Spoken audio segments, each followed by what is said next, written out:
നമസ്കാരം. മലയാളി വാർത്തയിലേക്ക് സ്വാഗതം. മുൻ മുഖ്യമന്ത്രി പിണറായി വിജയനും അദ്ദേഹത്തിൻ്റെ മകളുടെ കമ്പനിയായ എക്സാലോജിക്കുമെല്ലാം കേരളം കഴിഞ്ഞ കുറേ നാളുകളായി വലിയ രീതിയിൽ ചർച്ച ചെയ്ത വിഷയങ്ങളാണ്. മുഖ്യമന്ത്രി സ്ഥാനത്തിരിക്കുന്ന പിണറായി വിജയൻ്റെ മകൾക്ക് എങ്ങനെ ഷെൽ കമ്പനിയുടെ എല്ലാവിധ സ്വഭാവങ്ങളുമുള്ള ഒരു കമ്പനി ഉണ്ടാക്കാനും ആ കമ്പനിയിലൂടെ ഇടപാടുകൾ നടത്താനും ഈ പറയുന്ന വിവാദ കമ്പനികളിൽ നിന്ന് കോഴ വാങ്ങാനുമൊക്കെ സാധിച്ചു എന്ന ചോദ്യം കേരളം ചർച്ച ചെയ്തു തുടങ്ങിയിട്ടും കുറേ നാളുകളായി. ഇതിനെതിരായിട്ടുള്ള അന്വേഷണം ഇപ്പോൾ എൻഫോഴ്സ്മെൻറ്റ് ഡയറക്ടറേറ്റ് നടത്തിക്കൊണ്ടിരിക്കുകയാണ്. ആദായനികുതി വകുപ്പിൻ്റെ ഇൻ്ററിം സെറ്റിൽമെൻറ്റ് ബോർഡാണ് സേവനമൊന്നും നൽകാതെയാണ് ഈ പണം നൽകിയിരിക്കുന്നത് എന്ന് കണ്ടെത്തിയത്. പിന്നീട് SFIOയുടെ അന്വേഷണം വന്നു. SFIOയുടെ അന്വേഷണവും പിണറായി വിജയനും മകൾ വീണ വിജയനും എതിരാണ്. ഇപ്പോൾ ഇതാ എൻഫോഴ്സ്മെൻറ്റ് ഡയറക്ടറേറ്റും ഈ കേസിൽ വളരെ കാര്യക്ഷമമായ അന്വേഷണം നടത്തുന്നുണ്ട്. എൻഫോഴ്സ്മെൻറ്റ് ഡയറക്ടറേറ്റിൻ്റെ അന്വേഷണം തടയാൻ പിണറായി വിജയൻ നിരവധി ശ്രമങ്ങൾ നടത്തി.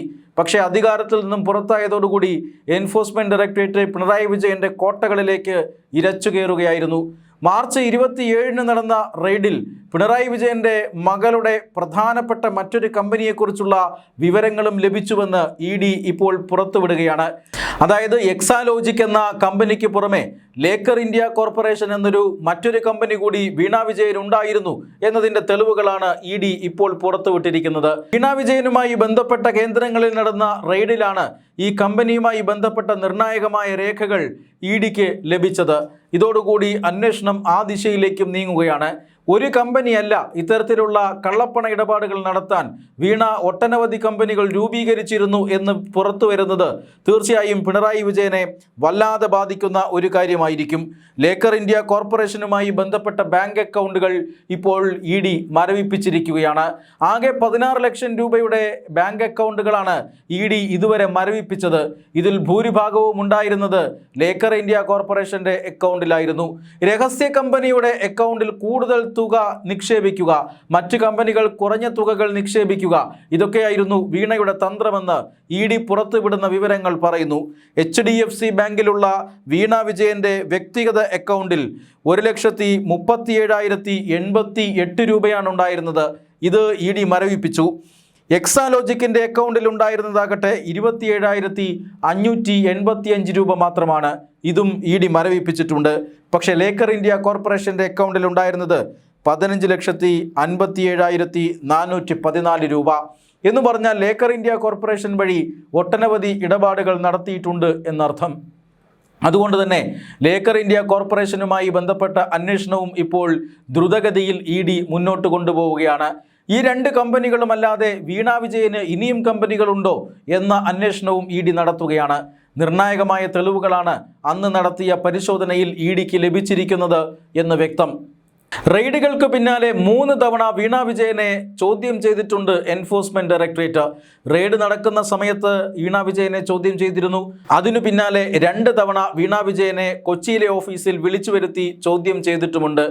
ഇങ്ങനെ ചോദ്യം ചെയ്യലുകൾ അവസാനിച്ചിട്ടും ഇതുവരെയും ഈ തുക എവിടേക്ക്, അല്ലെങ്കിൽ CMRൽ നിന്ന് വാങ്ങിയ തുക എങ്ങനെ ചെലവഴിച്ചു എന്നുള്ളതിനെക്കുറിച്ച് വ്യക്തമായ ധാരണ നൽകാൻ വീണ വിജയന് സാധിച്ചിട്ടില്ല.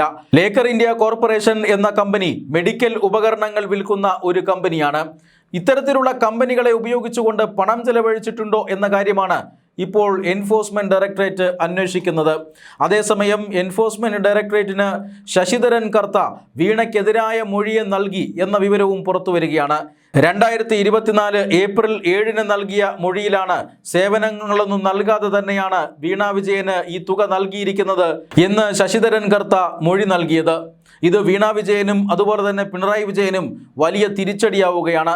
എക്സാലോജിക്കുമായി ബന്ധപ്പെട്ട ദുരൂഹ ഇടപാടുകൾ നടത്തിയത് വീണ വിജയൻ മാത്രമല്ലെന്നും പിണറായി കുടുംബത്തിലെ മറ്റൊരു പ്രധാനപ്പെട്ട വ്യക്തിയാണെന്നും EDക്ക് വിവരം ലഭിച്ചിട്ടുണ്ട്. അതുകൊണ്ട് തന്നെ ED അന്വേഷണവുമായി ഇനി ദ്രുതഗതിയിൽ നടപടികളിലേക്ക് മുന്നോട്ട് പോകും എന്നാണ് ലഭിക്കുന്ന സൂചന. പിണറായി വിജയനും അതുപോലെ തന്നെ മകൾ വീണ വിജയനും കുരുക്കുമുറുകുന്ന തെളിവുകളാണ് ED ഇപ്പോൾ പുറത്തുവിട്ടുകൊണ്ടിരിക്കുന്നത്.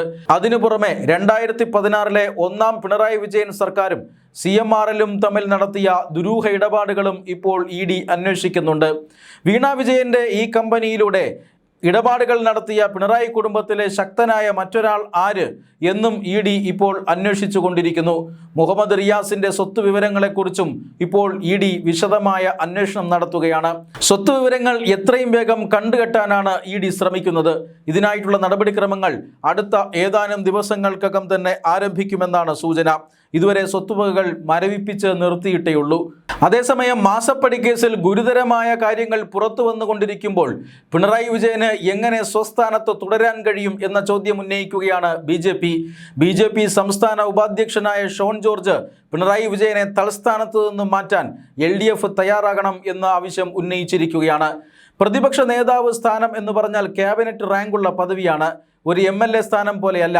ഇത്രയധികം ഗുരുതരമായ ആരോപണങ്ങൾ നേരിടുന്ന വ്യക്തി എങ്ങനെയാണ് ക്യാബിനറ്റ് റാങ്കുള്ള പദവിയിൽ ഇരിക്കുക? പ്രതിപക്ഷ നേതൃസ്ഥാനം മറ്റാരെങ്കിലും കൊടുത്ത് രാഷ്ട്രീയ വനവാസത്തിന് പോകണമെന്ന് പിണറായി വിജയനോട് പലരും ഉപദേശിക്കുകയാണ്.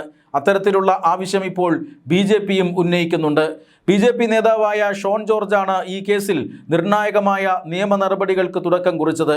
അതുകൊണ്ട് തന്നെ അദ്ദേഹം ഗുരുതരമായ വിവരങ്ങൾ പുറത്തു വരുമ്പോൾ പിണറായി വിജയൻ രാജിവെച്ച് പുറത്തു പോകണമെന്നും പ്രതിപക്ഷ നേതൃസ്ഥാനത്ത് നിന്ന് മാറ്റണമെന്നും ഒക്കെയാണ് ഇപ്പോൾ ആവശ്യപ്പെടുന്നത്. LDFിൽ തന്നെ പ്രതിപക്ഷ നേതൃസ്ഥാനത്തെ ചൊല്ലി ഇപ്പോൾ വലിയ പ്രശ്നങ്ങളുണ്ട്. CPIക്ക് പ്രതിപക്ഷ ഉപനേതാവ് സ്ഥാനം വേണമെന്ന് അവർ ആവശ്യപ്പെടുന്നുണ്ട്. CPMനകത്ത് തന്നെ പ്രതിപക്ഷ നേതൃസ്ഥാനം തനിക്ക് വേണമെന്ന് അവകാശപ്പെടുന്ന നേതാക്കന്മാരുണ്ട്. CPMനും LDFനും കേരളത്തിൽ ലഭിക്കാവുന്ന പരമാവധി വലിയ തോൽവിയാണ് ഇപ്പോൾ പിണറായി വിജയന്റെ നേതൃത്വത്തിൽ മത്സരിപ്പിച്ചപ്പോൾ LDFനും CPMനും ലഭിച്ചത്. അതുകൊണ്ട് തന്നെ ഇനിയെങ്കിലും മുഖ്യമന്ത്രി ആയതൊക്കെ മാറ്റിവെച്ച് മറ്റ് സ്ഥാനങ്ങളെല്ലാം ഉപേക്ഷിച്ച് ഒതുങ്ങിക്കൂടേണ്ട സമയമായി. പക്ഷേ പിണറായി വിജയൻ ഇപ്പോഴും പ്രതിപക്ഷ നേതാവ് എന്ന സ്ഥാനത്തിലേക്ക് കടിച്ചു തൂങ്ങിക്കിടക്കുകയാണ്. ഇതിനെയാണ് ഇപ്പോൾ പലരും ചോദ്യം ചെയ്യുന്നത്. പുതിയ വിവരങ്ങൾ പുറത്തു വന്ന സാഹചര്യത്തിൽ അല്ലെങ്കിൽ ഗുരുതരമായ ആരോപണങ്ങൾ പുറത്തു വന്ന സാഹചര്യത്തിൽ പിണറായി വിജയൻ പ്രതിപക്ഷ നേതൃസ്ഥാനം രാജിവെക്കണമെന്ന് BJP ആവശ്യപ്പെട്ടിരിക്കുന്നു.